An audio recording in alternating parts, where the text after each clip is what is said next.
My fellow Australians, tonight should have been nothing more than a regular Thursday night, our beautiful city brightened by the light of another 15 lives. 15 lives illuminated by possibility, opportunity and dreams. Tragically, we are gathered here tonight because on the 14th of December, everything changed. And for that, I am sorry. We cherish the promise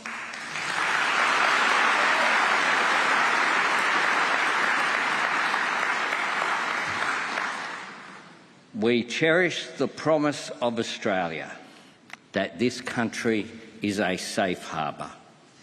But sadly, that promise was broken.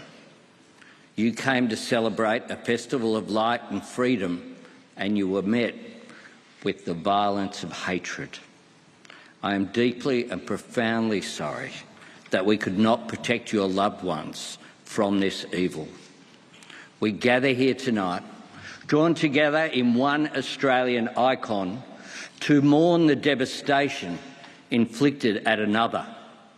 Tonight we stand in solidarity with Jewish Australians, and we affirm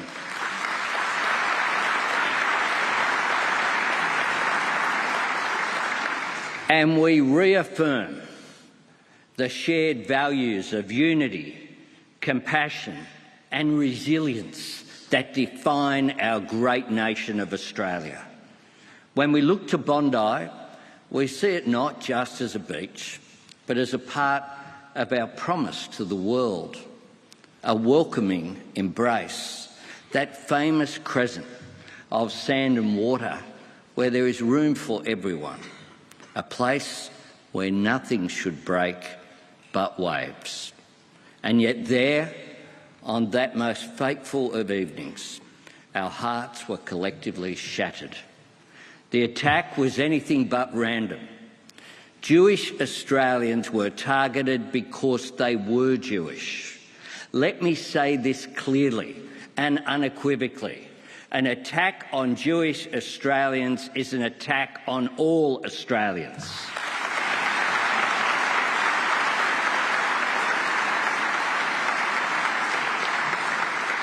It was an atrocity perpetrated in the heart of this city, in a place that dwells in the very heart of our identity. Tonight in this building that has seen so many displays of carefully composed passion play out across its stages, we are joined in a grief that is all too real. A grief with no ending, only a beginning. Grief is love wrapped around an absence. The imagined silhouette in the doorway, the longed-for footsteps in the hallway that never come. It is the voice desperately held onto as it passes into the realm of memory. It is the unanswerable desire for one more conversation, one more embrace, even just one more glimpse. It is the glow that shines, bereft, through the cracks of broken hearts. That is the love that those 15 souls inspired. That is the love they created. Love is the light that brightens our days and lifts our hearts, yet in grief we feel its weight. And for that weight to be felt like this by a community that has carried such a burden of suffering across generations is a cruelty beyond measure. As we look back on those most difficult days, when the lighting of each candle in the menorah felt like an act of defiance in the face of evil, we return to the messages of Hanukkah, the message of hope, of resilience, and of the need to keep sending the glow of those candles out into the world. Those who attacked you did not count on your spirit. In the weeks since the world was upended, you have not retreated. You have not hidden away in fear. Instead, you have shown profound strength. You inspired a movement that has swept right across the country. The One Mitzvah campaign, where everyday Australians are taking on a single act of kindness, was sparked by your example.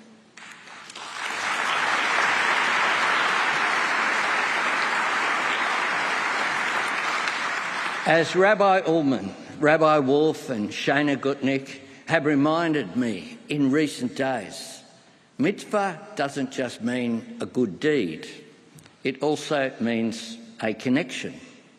In just 2 syllables, that one powerful Hebrew word tells us how good deeds can bind a society together. You showed us that resilience is so much more than survival. It is about defying hate with unstoppable goodness. You have taught a grieving nation that the only way to defeat darkness is to add the light. And through the sheer power of your example, you have reminded us that just as modern Australia was born out of an instinct to unify, that same instinct is the one that guides us still. The great Australian urge to pull together will always be stronger than those who seek to drive us apart. The reason they cannot succeed is as simple as it is powerful. You do not stand apart from us. You are a part of us, an essential part. The Jewish community is at the very heart of the Australian story. From the moment that Esther Abraham stepped off the First Fleet, barely a handful of metres from where we are tonight, Jewish Australians have been part of the remarkable story of our continent. You gave us our greatest soldier, Sir John Monash, whose very name is a byword for the courage we see at the heart of our national character. You gave us intellect and dignity in leaders like Sir Isaac Isaacs and Sir Zelman Cowen. In every field of human endeavour, Jewish Australians have helped build this nation, generation after generation, with energy, with creativity, with generosity. A vital thread that runs through the fabric of this nation is Jewish. And just as Jewish Australians have been a crucial part of our history, you are essential to the even greater future that is within our reach.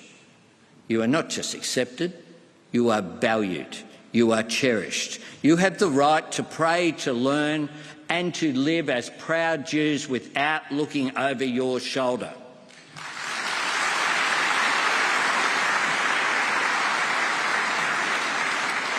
Australians are committed to driving anti-Semitism from our shores because it stands in opposition to all we are as a country, the nation we have built together with care and compassion over generations. A week after the massacre, when Rabbi Ullman spoke of the 15 souls that we mourn tonight, he described the light that each had brought into the world.